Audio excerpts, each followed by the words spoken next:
Entertainment News.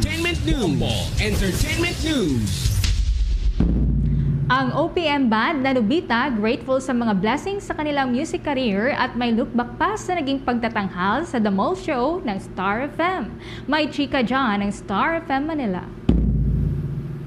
Grateful ang bandang Nobita sa lahat ng blessings na natatanggap sa kanilang music career.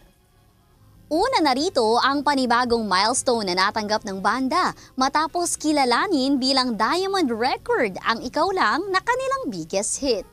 Tuloy-tuloy naman ang paglikha ng musika ng unang sayaw hitmakers at masayang ibinahagi sa Star FM ang kwento sa likod ng kanilang kolaborasyon kasama ang Philippine pop rock royalty na si Yeng Constantino. Gayuma has been written tapos na record siya for demo study. Tapos little did we know, minessage siya pala ni Mark si Miss Yeng Constantino. Kung gaano siya kaka-immerse, para siyang under the spell of Gayuma. Yung ginagawa namin yung song together.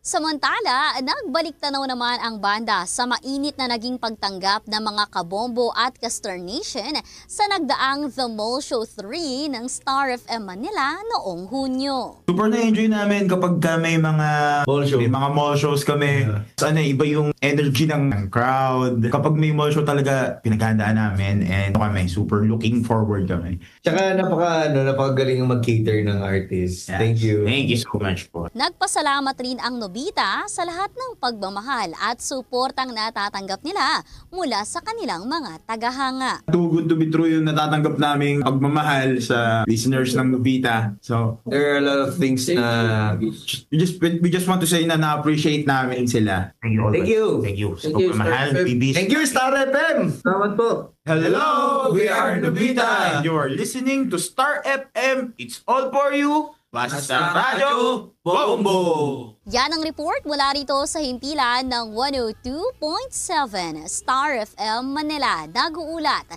Star DJ Kimi Gora, and this is Bombo Radio Philippines, the #1 and most trusted source of news and information. Basta Radio Bombo!